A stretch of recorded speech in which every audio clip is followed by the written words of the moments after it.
G'day, my beautiful souls, and welcome. It's Sarah Colkins here. Thank you so much for joining me. Today, I want to talk about something that I get asked about all the time, something that can bring up a mix of so many feelings: excitement, nervousness, a bit of skepticism, and a whole heap of curiosity. We're going to talk about what to expect from your very first psychic reading. For so many people, the idea of a psychic reading is a complete mystery. You've seen it in the movies, haven't you? A dark room, a crystal ball, a woman with a shawl making spooky predictions. Oh, darling, let me tell you, it's not like that at all. Well, at least not with me or with any genuine modern practitioner. I grew up with this. My mum, the world famous White Witch Kerry Colkins, held readings in our family home. The kettle was always on, and it was a place of warmth, comfort, and so much positive energy. People didn't leave looking scared. They left looking lighter, like a weight had been lifted. A psychic reading is not about some scary, rigid fortune telling where you're told your unavoidable, terrible fate. Absolutely not. A true psychic reading is an empowering, uplifting conversation. It's a spiritual check-in. It's a way for you to connect with a guide, the psychic, who can look at your life's path, your energy, and your potential, and help you see things more clearly. It's about validation, clarity, and guidance, all designed to empower you to make the best possible choices for your own life. But if it's your first time, it's normal to be nervous. So I want to walk you through the entire process, from what to do before you book to what happens during the reading and what to do with all that information afterwards. So grab a cuppa, get comfortable, and let's demystify this beautiful healing process. Part 1, before your reading, how to prepare. This is probably the most important step to getting a good reading. A little preparation makes all the difference. First, finding the right psychic for you. This is crucial. You need to find someone you resonate with. In the old days, back in the 70s and 80s, it was all word of mouth. And honestly, that's still the best way. Ask friends who they've seen and trusted. But if you're looking online, use your intuition. That's your own built-in psychic ability. Look at their photo, read their about page. Do they feel warm? Do they feel genuine? Does their message focus on empowerment, or does it focus on fear? My work and my family's 7-generation legacy is built on integrity, compassion, and honesty. You should look for that. A massive red flag, darlings, is any psychic who says, you have a curse on you and for $500 I can remove it. No, no, no. Run the other way. A genuine reader will never, ever use fear to get money from you. Your power is your own, and no one can curse you without your permission. Second, prepare your energy and your questions. Once you've booked, I want you to spend a few minutes thinking about why you're going. A psychic reading is a connection, an exchange of energy. If you come in with your arms crossed, thinking, righto, prove it to me, you're putting up a massive energetic wall. It's like trying to have a conversation with someone who has their hands over their ears. I'm not asking you to believe every single word, but I am asking you to be open. Just be open to the possibility. Relax, take a few deep breaths before you walk in or before you pick up the phone. Then think about your questions. Please don't just sit down and say, so what's my future? That's like walking into a library and saying, tell me about a book. The universe responds to specific, heartfelt questions. Think about the areas of your life where you truly need clarity. Love. What do I need to know about my current relationship to help it grow? Or what kind of energy am I putting out that's blocking me from finding a loving partner? Career. I feel so stuck in my job. Am I on the right path, or is there a new direction I should be exploring? Health. Now, a psychic is not a doctor, and I will never diagnose, but you can ask, what emotional or energetic blockages might be affecting my physical well-being? Life path. I feel so lost. What is my soul's purpose? What am I here to learn right now? See the difference? These questions are open-ended and empower you to take action.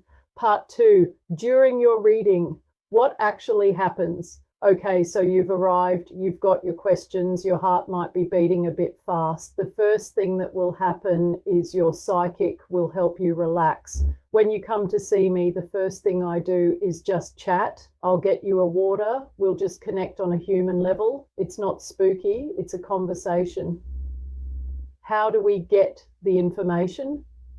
Everyone works differently. Some psychics will hold your hands, like I often do. It's called palmistry, and it's like reading your life's blueprint.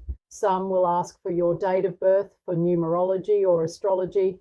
Some, especially on the phone, will just use the vibration of your voice. For me, it's a combination of all my psychic skills. I'll connect to your energy, and then I'll use my tools to bring the information through. The tools of the trade. Tarot cards. Don't be afraid of the cards. The tarot is not a rigid, scary fortune-telling deck. It's a beautiful 78 card map of the human journey. It shows the energies surrounding you, the challenges you're facing, and the most likely outcome of the path you're currently on. It's a storybook, and it's wonderful for getting practical, detailed advice. Clairvoyance, clear seeing. This is when the psychic literally sees images or scenes in their mind's eye, like a little movie. I might see a picture of a house you're thinking of buying or a new person coming into your life. Clairsentience, clear feeling. This is my strongest gift. This is when I feel your emotions or even physical sensations. I might suddenly feel a wave of sadness and say, "Who have you lost recently?" Because I feel this profound sense of grief around you. This is how I connect as an empath. Mediumship, connecting with spirit. Now, this is a big one. This is the ability to connect with your loved ones who have passed over. A genuine psychic will always handle this with the utmost sensitivity. I will never just launch into it. I will always ask permission. I'll say, "I have a lovely older gentleman here who says he's your father. Are you open to hearing a message from him?" The purpose of mediumship is never to be spooky. It's to prove one beautiful, simple truth: love never dies. The messages are almost always of love, forgiveness, or just, "I'm okay and I'm still with you." The destiny versus free will talk. This is the most important part of any reading. You will hear things about your potential future, but I want you to remember what my mum, Kerry Culkins, always said: destiny, you cannot change it. Now that sounds scary, doesn't it? It sounds like your life is set in stone, but that's not what it means. Your destiny is the big lesson your soul came here to learn. Maybe your destiny is to learn self-worth, or to learn unconditional love, or to learn resilience. That is your destiny, and you can't change it.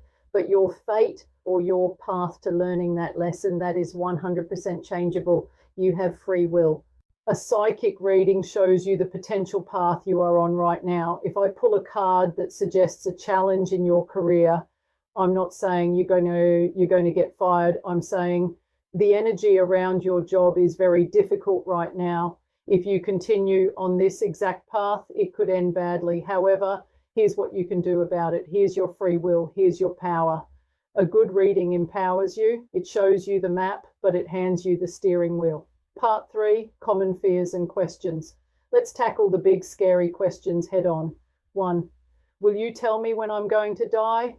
Absolutely not. No, never. Firstly, it's not set in stone. Secondly, it is profoundly unethical. My job is to help you live your life to the fullest with the most joy and positive energy possible, not to have you sit around waiting for a date on a calendar. Any reader who offers this information is not a reader you should trust. 2, will you see something bad like a breakup or an illness? A psychic's job is to tell the truth, and life isn't all sunshine and roses. Yes, we will see challenges, but a good, compassionate psychic will never deliver this information with fear. I will not say your partner is going to leave you. I will say, I see a great deal of emotional distance in your relationship. The energy is not connecting. This is a critical time, and you have a choice to make about whether you can heal this or whether your path is to move on. It's always delivered with compassion and always followed by empowering advice on how to navigate it. No doom and gloom, only guidance. 3. What if I don't believe what you say? That is perfectly okay. Take what resonates and leave what doesn't. My advice is to write a few notes. Sometimes a piece of information that makes no sense to you in the reading will suddenly click into place 3 or 6 months later, and you'll have that aha moment. A reading is like planting seeds. Not all of them sprout at once. Part 4, after your reading, what now? Okay, the reading is done. You'll likely feel one of 2 ways, either buzzing with energy or quite tired, like you want to have a nap. Both are totally normal. A psychic reading is a big exchange of energy, and it can also be a very emotional release. You may have cried, you may have laughed. It's a healing experience. Be gentle with yourself. Go for a quiet walk. Drink heaps of water. Try not to run off and make 1,000 big life decisions that day. Let it settle. Just sit with the information for a few days. Let it integrate.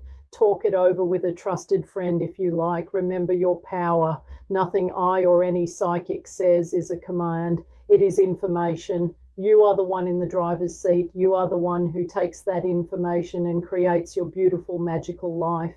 So that's it. Your first psychic reading is a wonderful step on your spiritual journey. It's a conversation of love, clarity, and empowerment. There is nothing to be afraid of. If you are feeling lost or you're seeking that clarity on your path, whether it's about your love life, your career, your health, or connecting with your own intuition, I am here to help. You can book a private phone or in-person reading with me, or even join one of my psychic development classes all through my website. Thank you for letting me share this with you. I hope it's taken away the fear and left you with a sense of peace and excitement for your own journey. Sending you all so much love and the most positive, clear energy. Blessings and bye for now. Sarah Culkins.